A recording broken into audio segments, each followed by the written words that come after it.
जयपुर पिंजरापोल गौशाला में राष्ट्रीय संगोष्ठी गौपालन प्राकृतिक कृषि एवं स्टार्टअप डॉक्टर करोड़ीलाल जी मीना पहुंच चुके हैं। यहाँ पर आप देख सकते हैं सीधी लाइव तस्वीर है जी न्यूज़ पोर्टल और लाइव न्यूज़ गंगापुर सिटी पर। वेदों को पढ़ाने की व्यवस्था की गई है। तो हम वेदों के मंत्रों के माध्यम से आज का कार्यक्रम प्रारंभ करें, इसके लिए ईश्वर का बहुत बहुत धन्यवाद, गौ माता का बहुत बहुत धन्यवाद। और अब मैं मोनिका जी से निवेदन करूंगा कि वो आज के कार्यक्रम में अपने इस कार्यक्रम। नमस्कार, वंदे गौ मातरम। आज के कार्यक्रम में अखिल भारतीय गौशाला सहयोग परिषद और हैनीमैन चैरिटेबल मिशन सोसाइटी के तत्वाधान में एक प्रशिक्षण कार्यक्रम का कार्य किया गया।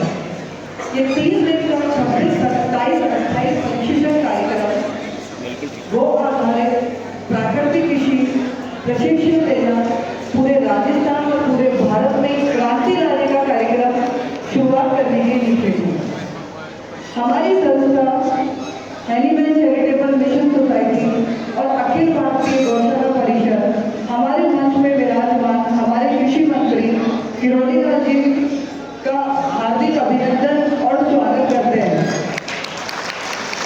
हमारे मंच में विराजमान जितने भी अतिथिगण आए हैं पूरे राजस्थान से पधारे हैं। किसानों के बारे में, इनके ग्राफ के बारे में कि हम कहाँ रुके, लेकिन हमने हार नहीं मानी, क्योंकि जब तक आप कोशिश करते रहेंगे तब तक आप हारेंगे नहीं। हर कोशिश सफल नहीं होती, ये सत्य ही नहीं है। और अगर हर कोशिश पहली बार में सफल हो जाए तो आप विजय हो ही नहीं सकते। जब तक आप असफल नहीं होंगे, गिरेंगे नहीं, बार बार अपने आप को ठोकरे नहीं खाएंगे, लेकिन उस व्यक्ति को कोई रोक नहीं सकता। जो व्यक्ति बार बार ठोकरे खाएगा उसको कोई रोक ही नहीं सकता, क्योंकि वो तो ठोकरों से खाकर बिल्कुल जीत ही गया उस चीज को।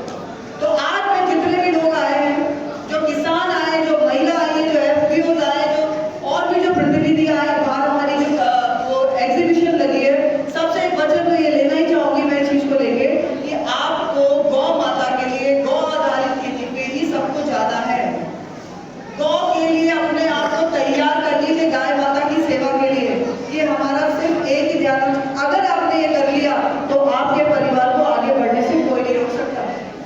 जरूर आपके ऊपर ईश्वर की कृपा होगी, आपके बच्चों में, आपके परिवार में कोई भी नहीं रोक सकता। आप हृदय से प्रेम करिए उसको, प्राकृतिक नवाजे गए अलग अलग अपने क्षेत्र में बहुत लोग लगे।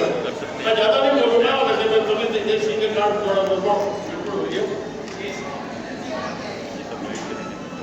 हमने भी एक बीकानेर में, जैसे हमारे पश्चिमी राजस्थान के अंदर गौचर चारागाह बहुत ज्यादा संख्या में लाखों मिला, लेकिन समय के साथ सरकार के बीच में आने से, समाज को पीछे हटाने से वो सारे गौचर में हमारी सेवन घास या अन्य घास सारे खत्म हो गए। लेकिन हमने प्रयास किया, समाज को साथ लिया। बीकानेर शहर के अंदर, मात्र एक शहर के अंदर 23,000 बीघों में हमने सेवन घास लगाई। 15,000 बीघों में अलग, और वो एक अभियान चलाया जो पूरे पश्चिमी राजस्थान में, पूरे मारवाड़ में जगह जगह लोग इस क्षेत्र में लगे, गौचर चारागाहों से कब्जे छुड़ा रहे। मैं लंबी बात नहीं करूंगा, मैं एक बात कहूंगा, गाय कैसे बचे। देखिए, गाय बचाने का मेरी जो समझ है कि हमारे गौ पालक का जो कच्चा दूध है वो गांव से बाहर नहीं जाना चाहिए। उसकी वहीं पर पैकिंग हो, वहीं से बाई प्रोडक्ट हो, चाहे दही बनाए, छाछ बनाए, बाई प्रोडक्ट का पनीर बनाओ, अन्य चीज वगैरह बना लो। लेकिन कच्चे माल से आज के दिन जो गौ पालना में भी गाय रखता हूँ, बहुत महंगी पड़ती है। घाटा खा के हम गाय पाल रहे हैं। ये कितना दिन चलेगा? ऐसा नहीं चलेगा।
सम्मानित मंच, अति सम्मानित सदन, इस पावन धरा पे मैं आप सब पुण्य आत्माओं को कोटि प्रणाम करता हूँ, नमन करता हूँ। मित्रों, कुछ धारणाएं सुधारने की जरूरत है। हमारे दिमाग में एक बात बैठा दी गई कि प्राकृतिक खेती करोगे तो बीमार नहीं पड़ोगे, केवल शरीर की बात होती है। इस शरीर का विषय ही नहीं है। यदि आप प्राकृतिक खेती करोगे तो आपका सबसे पहले मन ठीक होगा। जिस व्यक्ति का मन ठीक होता है वो सृष्टि में कुछ भी करने का सामर्थ्य रखता है।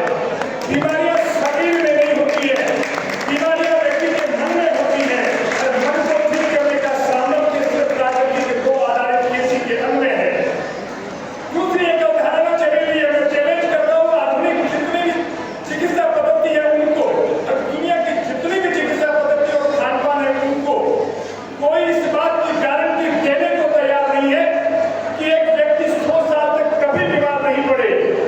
वो मैं आपको दावे से कहता हूँ, इस पवित्र मंच के माध्यम से कहता हूँ, यदि आप मेरी एक बात मान ले तो जिंदगी में 100 साल तक कोई व्यक्ति बीमार पड़े तो मैं मेरे दावा ठोकते हुए चैलेंज से कह रहा हूँ, कभी बीमार नहीं पड़ोगे। इसका एक ही सामर्थ्य है कि हमने सबसे ज्यादा जो सत्यानाश किया है वो हमारी प्रोसेसिंग में किया है। आप कपड़े जो पहन रहे हो वो टोटल के टोटल सिस्टम इलेक्ट्रॉनिक ऊर्जा से तैयार हो रहा है। ऊर्जा का एक बेसिक सिद्धांत है कि ऊर्जा खत्म नहीं होती, ट्रांसफर होती है। अब वो इलेक्ट्रॉनिक ऊर्जा आपके शरीर में उतर के आपके मन और शरीर दोनों को डैमेज कर रही है। करना क्या है? करना यह कि आपके शरीर में प्राण ऊर्जा आनी चाहिए, और प्राण ऊर्जा तो मनुष्यों से नहीं मिलेगी, बैल से मिलेगी। मैंने इस अभिनव प्रयोग को मेरे भारत में किया है। मेरे यहाँ जो चक्की चलती है वो बैल से चलती है, मेरे यहाँ जो तेल निकल रहा है वो बैल से निकल रहा है, और मसाले जितने भी तैयार हो रहे हैं वो बैल से तैयार हो रहे हैं। इससे देश और दुनिया को कोई बचाएगा तो सिर्फ बैल बचाएगा, क्योंकि बैल से प्राण ऊर्जा भोजन मिलेगा। इससे सबसे बड़ी समस्या थी, सरकारें भी कह रही थी गाय तो ठीक है, बैल का क्या करेंगे?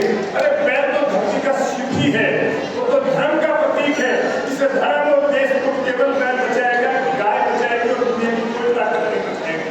मैं एक बात कह करके मेरी वाणी को जो विराम दूंगा। मंच का जो है अपना नियम है, यहाँ मातृशक्ति बैठी है। हमारे देश की विराट परंपरा थी, हम पहले रोटी, सबसे पहले रोटी सम्मानपूर्वक गाय को खिलाते थे। 1 किलो लड्डू दिए, 1 लाडू का भोग लगा दिया, बाकी का प्रसाद बन गया। उस आटे में से 1 रोटी गाय को दिला दी, बाकी का आटा प्रसाद बन गया। अब वो पहली रोटी गाय को नहीं खिलाई जा रही, गाय को नहीं खिलाई जा रही, वो मर्दों को खिलाई जा रही है, और मर्द बेचारे सब गायब हो गए। लोग कहते हैं पुराण में अच्छी बात कहने वाले मर्द गायब हो गए, तो इस मातृशक्ति ने मर्दों को सबको गाय बना दिया। मैं इनसे अपील करना चाहूंगा कि पहले रोटी गाय को खिलाए, मर्दों को खिलाना बंद कर दो। इस देश को मर्दों को बचाना चाहते हैं। आखिरी की रोटी हमारे कुत्ते की रोटी थी। ये मातृशक्ति दूध खा बैठती है, कपड़े आते हैं, डालना शुरू कर दो। हर चीज का हमारे पास उपाय है, यदि हम करना चाहें, हमारी भावनाएं हो। और नहीं तो आखिरी की रोटी अपने बच्चों को खिलाना शुरू कर दी। भाई भाई कुत्ते की तरह लाते, कुत्ते की हिस्से की खाएंगे तो मनुष्य जैसा लगना किसी सीखेंगे। इसलिए हमारी संस्कृति में जो विरासत आई है उसकी पालना करनी पड़ेगी। एक गाय से 30 बीघा जमीन में आप बम्पर फसल ले सकते हैं।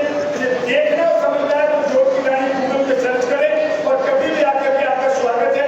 जय गौ माता, जय गौ माता।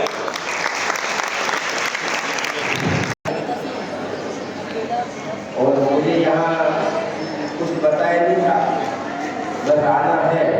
आइए मदद में मेरा नंबर मिल गया। दोस्तों, गाय, गांव और कृषि ये पूरे मानव सभ्यता का करोड़पति है। और मुझे लगता है कि गाय, गांव और कृषि उसको पिछले कई सालों से एक बहुत गिरी हुई नजर से देखते आ रहे हैं। तो मेरे मन में बार बार ये सवाल आता है, वैसे तो हम लोग, हमारे घर में 350 गिर गाय है, और गाय हमें पालती है। हमारे यहाँ हम गाय को नहीं पालते। महीने का 50-60 लाख से लेके 1 करोड़ तक का टर्नओवर है, और हमारे घर में पढ़े लिखे 100 एम्प्लॉयज हैं। हमारा पूरा परिवार अनपढ़ है, हम लोग सब अंगूठा लगाते हैं। तो मेरे मन में एक बार का सवाल आता है, क्या गांव में किसान बिजनेसमैन नहीं बन सकता क्या? गोपालक व्यापारी नहीं बन सकता क्या? गोपालन से अपने परिवार का निर्वहन नहीं हो सकता क्या? ये सारे जो सवाल है ये मेरे अकेले के नहीं है, अभी पूरी मानव सभ्यता के हैं। तो गाय, गांव और कृषि से रोजगार, गाय से तंदुरुस्ती, गाय से स्वास्थ्य, गाय से व्यापार, शोषण मुक्त व्यापार, तो ज्यादा तो बात करने का अवसर नहीं है, परंतु आगे हम विस्तार से बात करेंगे गाय से कैसे रोजगार है। ज्यादातर लोग तो हमारी चैनल के माध्यम से जानते ही है, परंतु गाय एक वो जीवता देवालय है कि एक जन्म तो क्या हजारों जन्म तक हमें पाल सकती है, और वो हमारे जीवन में प्रमाणित हुआ है। 150 देश में हम सीधे अपने खेत से सामान बेचते हैं, तो ये किसान क्यों नहीं कर सकता? किसान हमेशा कर सकता है, और उसके ऊपर आगे बात करेंगे। आज राजस्थान की धरती पर हमें सम्मानित करके बुलाया गया, उसके लिए आप सबका हृदय से आभारी। जय गौ माता, जय गौ माता।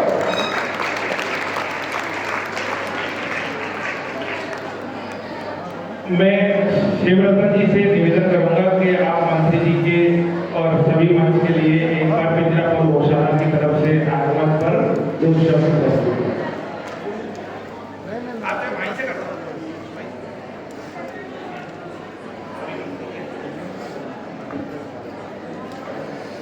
और मैं सभी वॉलंटियर से निवेदन करूंगा, सभी को अंदर भेज दें, सभी को गेट बंद कर दें।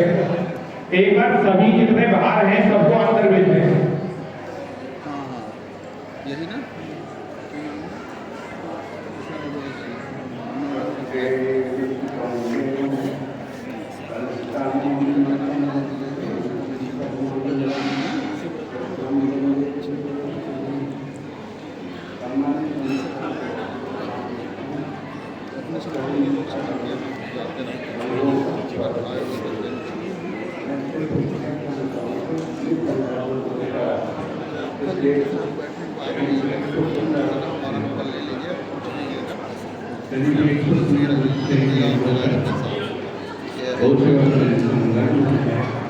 और अभी गोवंश की संख्या करीब 300 है, और इसमें इकट्ठा व्यवस्था में वहाँ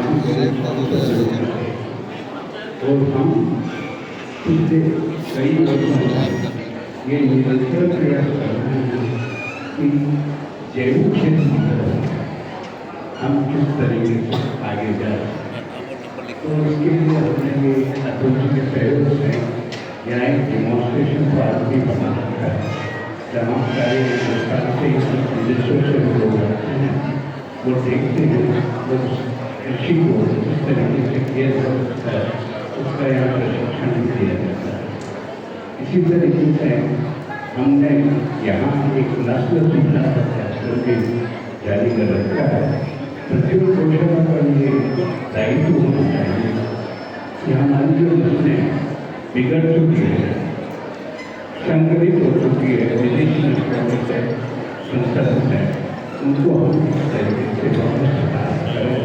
इसके लिए भी हम पिछले 10-15 साल से बराबर कार्य कर रहे हैं, और मुझे खुशी हो रही है ये बताते हुए कि आज हमारे पास इस क्रम में करीब 500 बछड़ियाँ और जितने नरगोवंश हमारे संकलित जो पशु थे उनसे निकाल करके हमने हमारी जाति को बढ़ावा दिया। और अभी जो हो रहा है वो ये है कि नरगोवंश काम में नहीं आता है, उसको हमने अनुपयोगी बना दिया है। इस वजह से गौशालाओं में ज़्यादा जो प्रॉब्लम होती है, तो मैं कहता हूँ तो हम इस तरफ से प्रयास कर रहे हैं कि किस तरीके से बैलों को आगे किया जाए, और जो शक्ति उनमें है उनका तरीके से करेगा। उसके लिए बैलों को प्रशिक्षण, उनको तैयार करना, और ये सब बातें अगर गौशाला में थोड़ा सा करते हैं तो हम इसको काफ़ी बात करता है। दूसरी बात बोल रहे हैं कि अभी हम सब कहते हैं गाय होनी चाहिए, लेकिन सवाल ये है कि गाय मिलेगी कहाँ? आप गाय लेने जाते हैं बाजार में तो आज 50,000 रुपये में भी एक बढ़िया सी गाय मिलती है, देसी गाय। तो इस गायों की उपलब्धता जो है वो हमारी गौशाला में बढ़ा सकती है अगर वो इस ओर ध्यान दें। गायों की उपलब्धता, क्योंकि बिना उपलब्ध लोग उसको काम में लेंगे, तो ये उपलब्धता गौशालाओं के माध्यम से की जा सकती है। गौ माता हमारे हमारा सम्मान